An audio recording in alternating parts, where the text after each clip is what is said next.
तो दोस्तों आज की कहानी की शुरुआत होती है आज से कुछ दिन पहले 8 जून 2024 को। 8 जून 2024 को इंदौर रेलवे यार्ड के अंदर एक ट्रेन पड़ी हुई थी।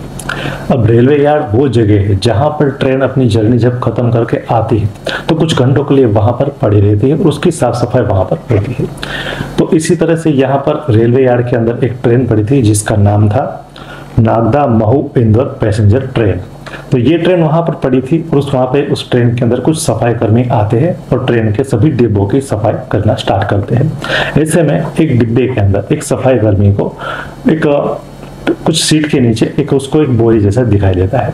वो बंदा वहां पास जाता है, बोरी को थोड़ा सा आगे खींचता है तो उसको उस बोरी के ऊपर कुछ खून के धब्बे दिखाई देते हैं। वो डर जाता है और वहां से चला जाता है। वहां से चला जाने के बाद वो वहां पे रेलवे पुलिस को खबर करता है कि मुझे एक बोरी मिली है इस ट्रेन के डिब्बे के अंदर जिसके ऊपर कुछ खून के धब्बे लगे हुए हैं। तो सभी पुलिसकर्मी और वो दोनों साथ मिलकर वहां पर आते हैं उस वाले डिब्बे में और उस बोरी को खोलते हैं।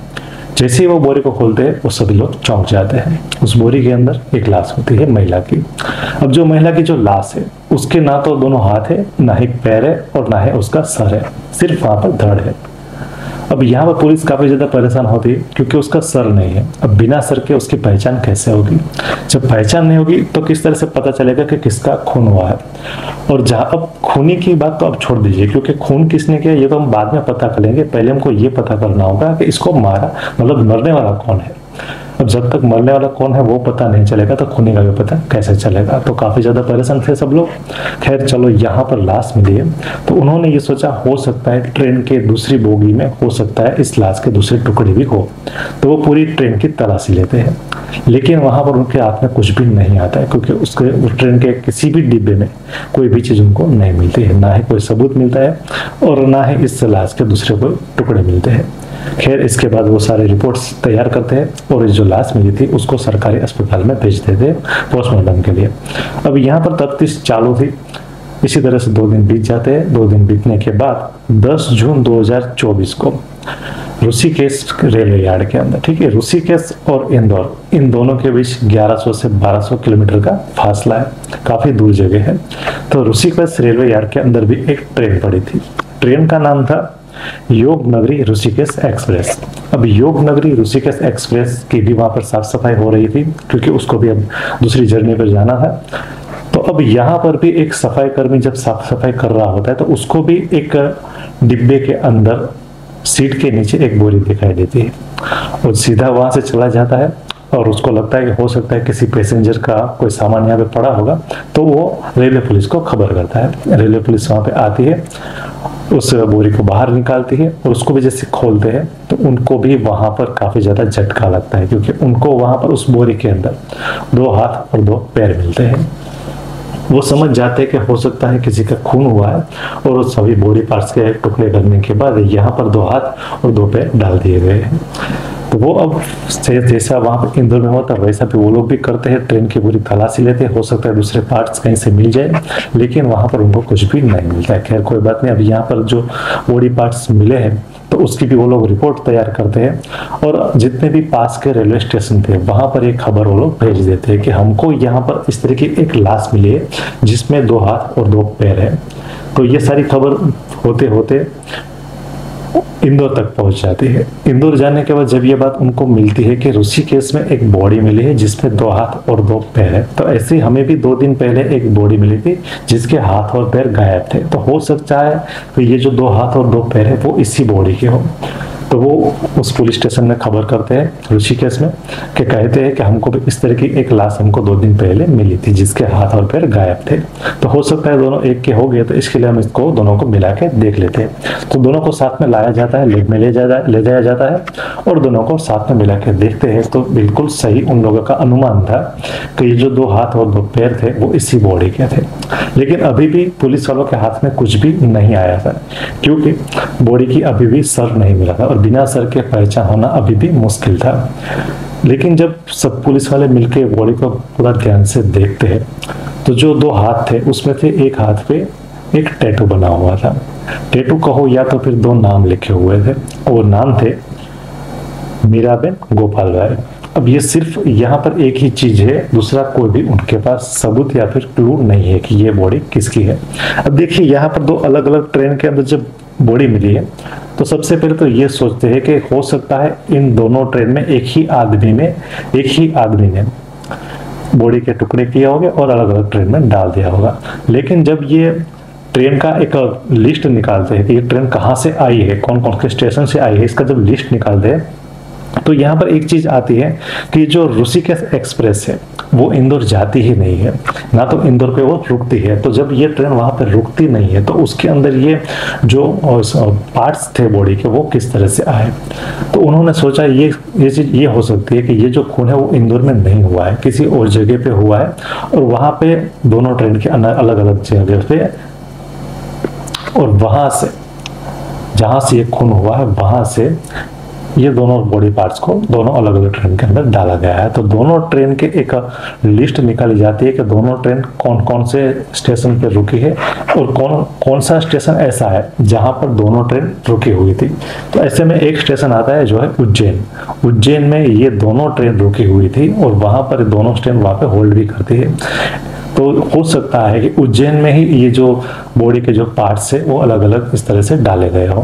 तो ये चीज अब दिमाग में चल रही थी। ऐसे में अब दूसरी जो चीज थी वो थी कि जो हाथ पे जो लिखा हुआ नाम है वो अब किसका होगा, क्या ये पति पत्नी का नाम होगा, यही सारी चीजें वो लोग सोच रहे थे। ऐसे में एमपी पुलिस का एक अफसर ये बात बताता है कि हमारे गांव के आसपास के कुछ इलाके हैं जहां पर एक प्रथा है या तो फिर कह दो कि रिवाज है कि औरत अपने भाई का और अपना जो नाम है वो अपनी कलाई पे इस तरह से गुदवाती है। तो हो सकता है ये भाई और बहन का नाम हो।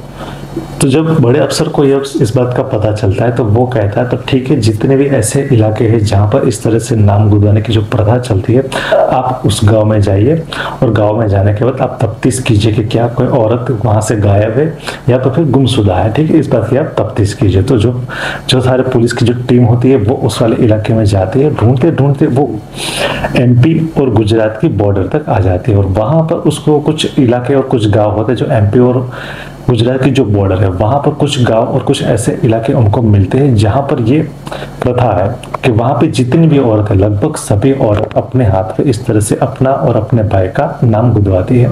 तो अब वो जैसे उनको पता चलता है कि यहाँ पर इस तरह के कुछ गांव है और इस तरह की यहाँ पे प्रथा चल रही है तो सारी पुलिस की टीम वहां पर जाती है। जाने के बाद जो इनको लाश मिली थी और जो हाथ का जो फोटोग्राफ था वो फोटोग्राफ सबको दिखाते थे, क्या आपको इस औरत के बारे में आप जानते हो, इस तरह से बात कर रही होती है। ऐसे ही जाते जाते एक गांव में जाती है।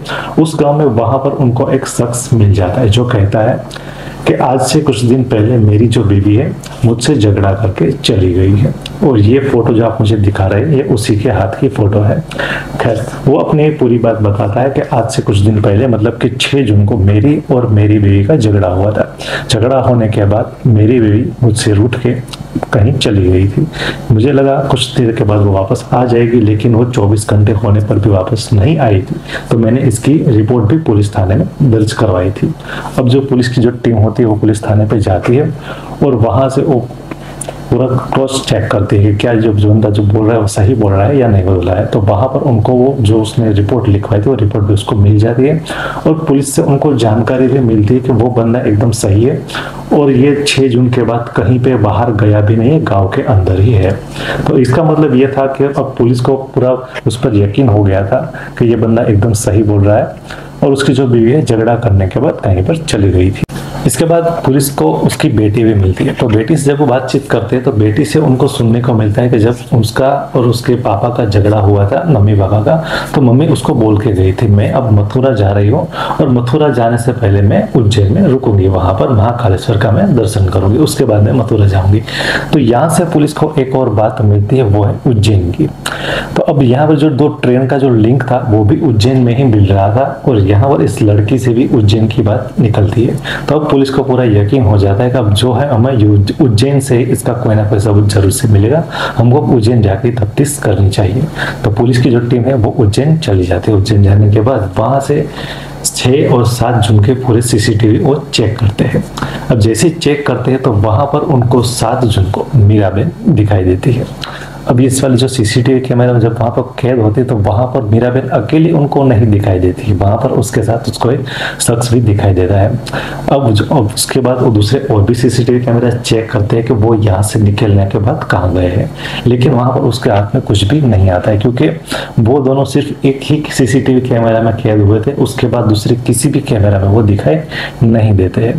तो ठीक है, इसके बाद क्योंकि ये जो कैमरा था उसमें वो बंदा वहां पे पूरा अच्छे से दिखाई दे रहा था, तो वहां से लोकल लोगों को वो लोग वो फुटेज दिखाते हैं और पूछते हैं कि ये बंदा कौन है। तो वहां से लोकल लोगों से उनको जानने को मिलता है कि वो जो बंदा है उसका नाम है कमलेश पटेल, और जो कमलेश पटेल है वही पास में ही रहता है और यहीं पे रेलवे स्टेशन पे वो काम भी करता है। तो इस तरह से वहां से उनको जो कमलेश पटेल है उसका घर का उनको एड्रेस भी मिल जाता है। तो वहां से पुलिस कमलेश पटेल को ढूंढकर आती है और थाने में लेकर आती है। थाने में आने के बाद उसको ये जो फुटेज है वो दिखाया जाता है और उसको पूछा जाता है कि आपके साथ ये जो औरत है वो कहाँ से आई थी और आप उसको कहाँ पर लेकर गए थे।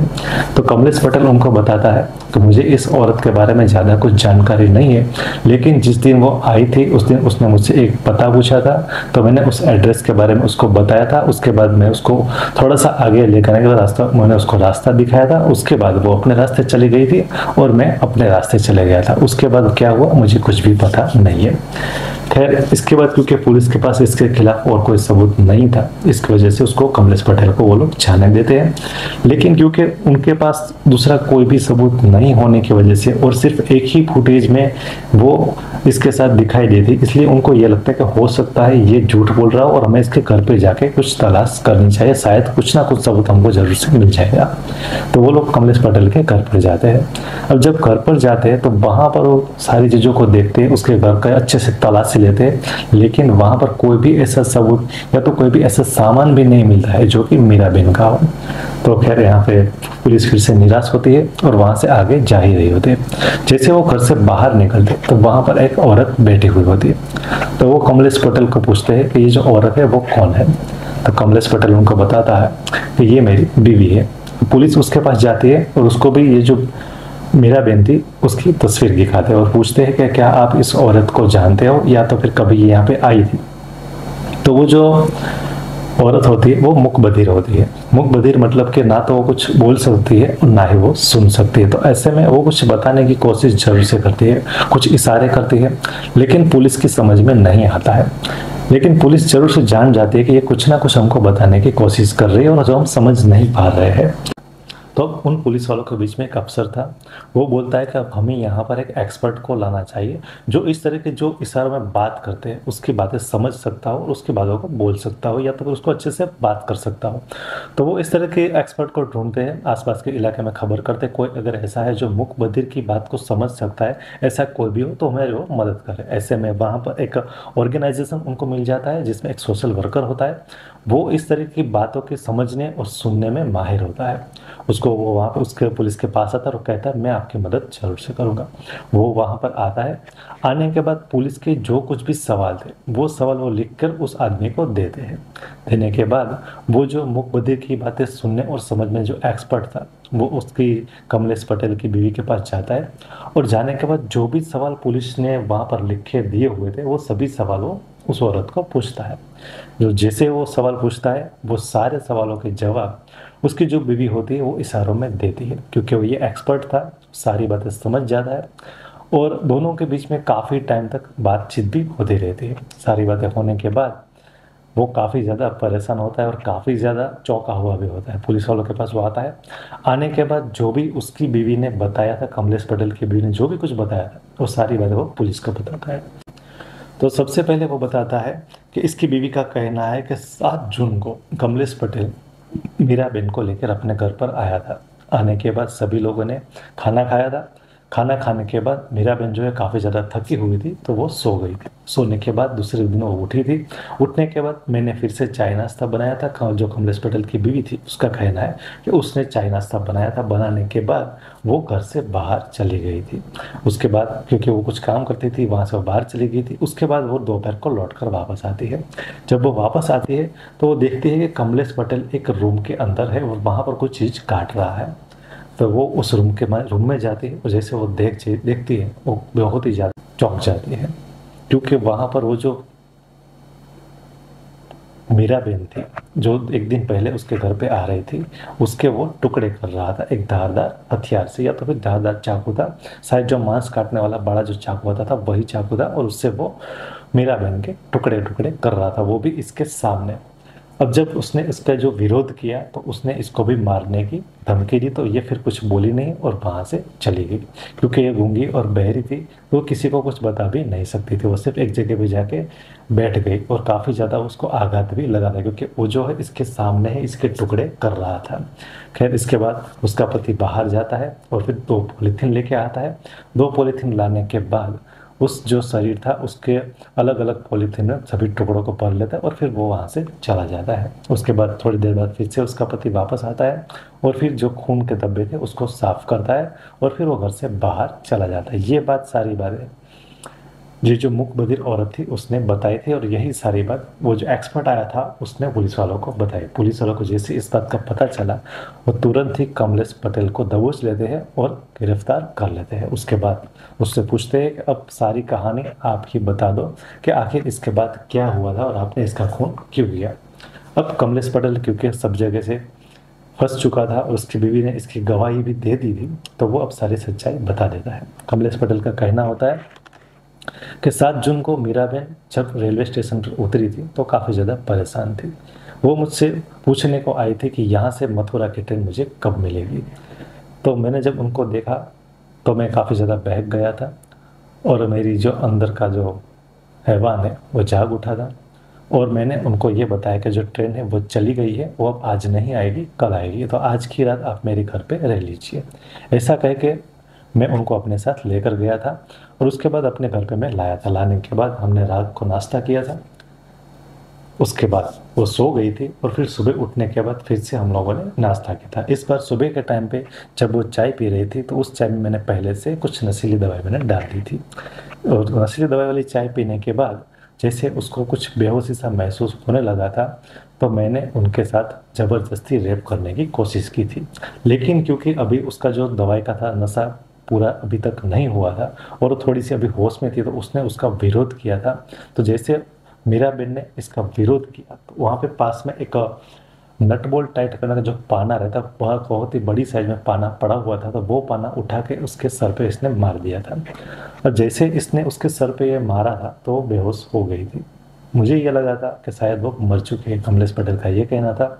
तो मैंने पास में जाके एक रस्सी लेकर आया और उसके गले को मैंने अच्छे से दबा दिया और उसकी मैंने मार दी।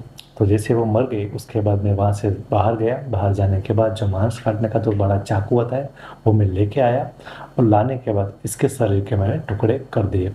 जिसका सर, 2 हाथ और 2 पैर मैंने काट दिए, और फिर 2 पॉलीथीन लेकर आया। उसमें से एक पॉलीथीन में मैंने 2 हाथ और 2 पैर डाले और दूसरे पॉलीथीन में मैंने इसका धड़ डाला था।